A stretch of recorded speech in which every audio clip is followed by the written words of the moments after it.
I like to tell jokes about politics that appeal to people across the political spectrum. This is a difficult thing to do in Seattle because in Seattle there's no political spectrum. But with your permission, I'm going to create a political spectrum. So the way most people think about politics is like left wing, right wing. So for the next couple of minutes, audience participation, folks on the left side of the room. The next couple of minutes, you guys on the left, you guys get to be my left wing. A little too much enthusiasm for the left wing.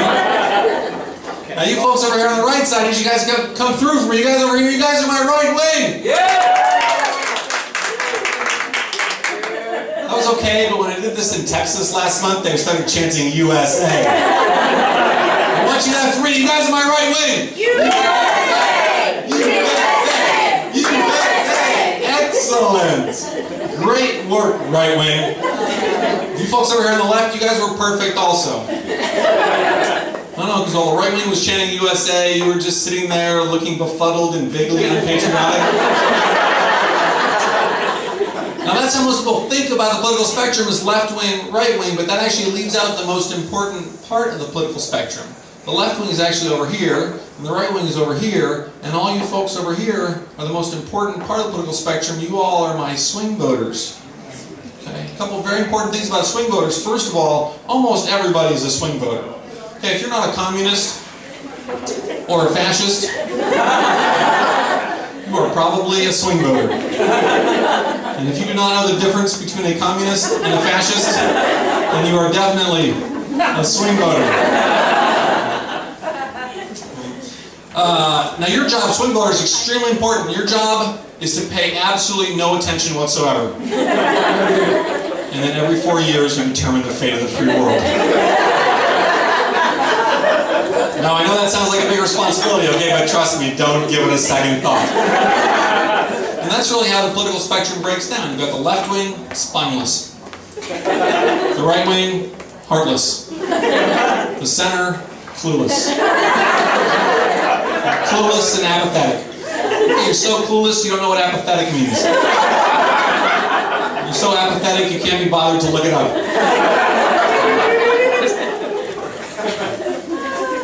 There are also, of course, the extremes of the political spectrum. Far right of the political spectrum, just the folks in the very far back on the right-hand side. You all on the far right get to be my libertarians. That's cool, you can do what you want.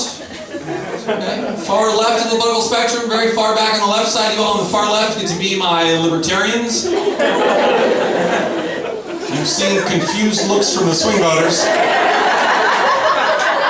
No, I had someone in the middle once who was like, libertarians? You mean the people that check books out for me? And I had to clarify that libertarians are freedom lovers. They come in two flavors. You've got right-wing libertarians. They want everybody to be free to use guns. You've got left-wing libertarians. They want everybody to be free to use drugs. You can move your seat if you'd like. Now, both wings of the Libertarian Party want to abolish Social Security and Medicare, right? Which makes total sense, okay? Because nobody's going to make it to 65. When the world is full of pistol-packing potheads. Meth fiends with machine guns. Now, many people are surprised that libertarians are the far right. They think that the Tea Party is the far right, but the Tea Party is actually this fascinating mix of the far right of the political spectrum and the far center of the political spectrum. Right, they're this kind of explosive mix of radical individualism and extreme cluelessness. I mean, these are people who believe in social Darwinism, but don't believe in Darwin.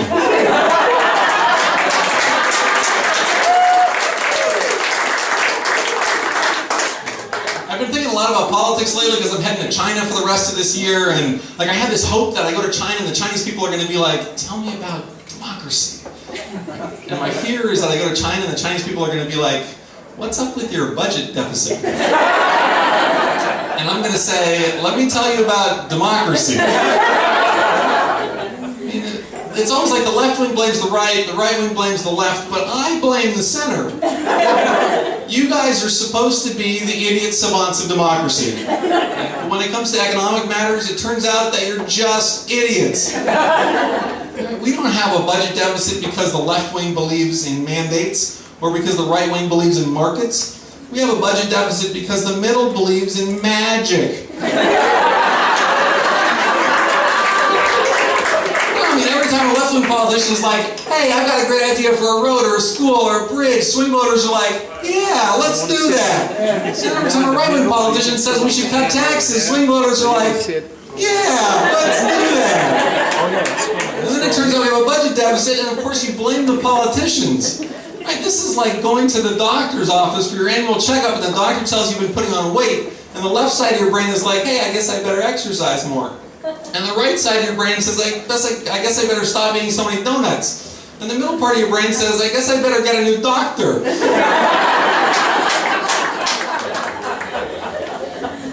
Then, of course, the Tea Party busts into your hospital room, jumps up on the crazy chair, right? It's like, I know how you can cut your weight in half.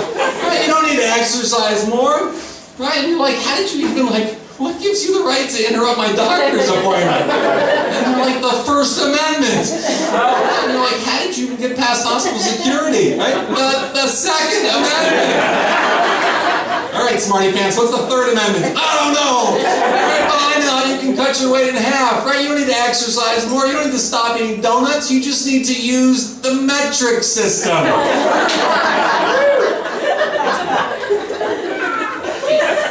If you did not get that joke, it is totally not your fault. First of all, the joke makes no sense, right? Because the Tea Party would never endorse the metric system.